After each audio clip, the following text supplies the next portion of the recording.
एक बिल्कुल ताज़ा गज़ल पेश करना चाहता हूँ। इसमें दो तीन शब्द ऐसे हैं जो शायद हमारे हिंदी वाले भाई ना समझ सकें, इसलिए मैं इस गज़ल को एक्सप्लेन भी करते हुए चलूँगा ताकि लुत्फ़ ले सकें आप।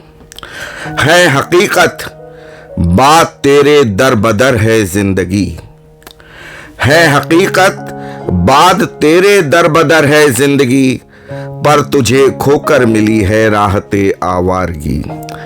यानी शायर कहता है कि ये तो बिल्कुल सच्चाई है कि तेरे जाने के बाद ये जिंदगी दर बदर हो गई है। यानी आज इस दर पर कल उस दर पर, कोई ठिकाना इसका स्थायी ठिकाना नहीं रहा। लेकिन तुझको खोकर मुझको एक ऐसी राहत मिली है जिसको राहते आवारगी कह सकते हैं। यानी जो तेरे साथ जब हम थे तो ये आवारगी की राहत मुझे नहीं थी, तेरे साथ बंध के रहना पड़ता था। अब मैं कहीं भी जा सकता हूं। आपसे बढ़कर नहीं है मुझको मेरी जिंदगी, आपसे बढ़कर नहीं है मुझको मेरी जिंदगी, आप कहकर देखिए मैं जान दे दूंगा अभी। ये तो क्लियर है, आप समझ सकते हैं कि आजमाने के लिए कभी कभी महबूब इस तरह की बात करता है। तो जो सच्चा चाहने वाला होता है वो जिंदगी की परवाह नहीं करता। और दुनिया कहती है ये तेरे हिज्र की सौगात है, दुनिया कहती है ये तेरे हिज्र की सौगात है। हिज्र कहते हैं जुदाई, सेपरेशन। तेरे सेपरेशन की वजह से ये सौगात मुझे मिली है, ये तोहफा मुझे मिला है। दुनिया कहती है ये तेरे हिज्र की सौगात है, आज नए मोड़ों से गुजरी है हमारी शायरी।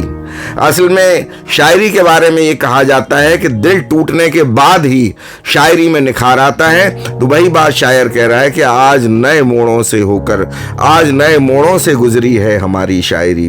और फिर मौत आनी है तुझे और मैं भी मर ही जाऊंगा, मौत आनी है तुझे और मैं भी मर ही जाऊंगा, ये जहां फानी है इसमें कुछ नहीं है दायमी। शायर कहता है कि तूने जो कुछ भी किया है अच्छा किया है, लेकिन इंसाफ से सोच, क्या तू इस दुनिया में हमेशा रहेगा? जो तूने मुझे धोखा दिया है, इस धोखे के बाद क्या तू खुशी के साथ रह सकेगा? तो क्यों? क्योंकि दुनिया तो इसमें कुछ भी दायमी नहीं है, यानी स्थायी कुछ भी नहीं है, नश्वर है ये संसार। तो कहता है कि मौत आनी है तुझे और मैं भी मर ही जाऊंगा, ये जहां फानी है इसमें कुछ नहीं है दायमी। और अगर कुछ दायमी है ही नहीं तो ऐसा धोखा फिर करने की जरूरत ही क्या थी?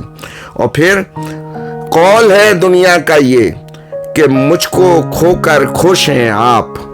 शायर कहता है कि ये दुनिया कहती है, कौल है यानी कथन है दुनिया का, कि मुझको खोकर आप खुश हैं। और अगर ऐसा है तो अगर आप खुश हैं तो यही तो मेरी तमन्ना थी, तुमको चाहा था, यही सोच के चाहा था कि कुछ खुशी दे सकूं मैं तुमको। तो वो खुशी अगर तुम्हें मिल गई है तो वो कहता है शायर कि आपकी खुशियों पे है कुर्बान मेरी हर खुशी, आपकी जो भी खुशियां हैं उन पर मेरी हर खुशी कुर्बान है। और कौन करता है खुशी से तर्क उल्फत का करार? तर्क उल्फत यानी सेपरेशन ऑफ लव, तर्क करना, छोड़ देना मोहब्बत को। तो ऐसा करार, ऐसा समझौता कौन करता है? ना तू इस फेवर में था ना मैं इस फेवर में हूं, लेकिन फिर भी ये करार, ये समझौता करना पड़ा है। कौन करता है खुशी से तर्क उल्फत का करार, मेरी मजबूरी में शामिल है किसी की बेबसी।